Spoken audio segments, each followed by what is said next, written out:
It can appeal to Americans as in, like, I'm going to get you a bigger share. That's Bernie Sanders, or the spoils. Yeah. I think that's something that's missing in this conversation is the understanding of that the system that we engage in, which is not perfect, is working. And I'm not saying that to maintain the system, but what you have to understand is your average American is very afraid of change. So their thoughts are like, okay, this sucks, but I know what this is. And so I'm more comfortable sitting on this than making a change that could potentially be worse.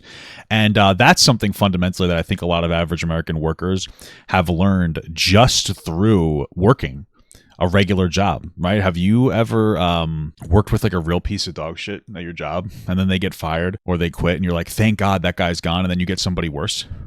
That happens all the time. And so it's one of those things where it's like you're better off with the demon you do know than the one that you don't.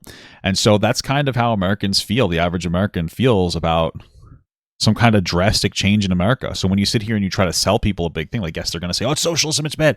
And like, that is ridiculous. But fundamentally, it makes sense where they're coming from. And that's something that you learn just intuitively as a worker that works a regular job.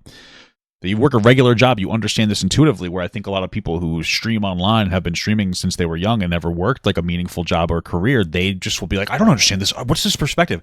And it's one of those aspects that like makes you seem kind of disconnected from the average American. Like, you don't really get it.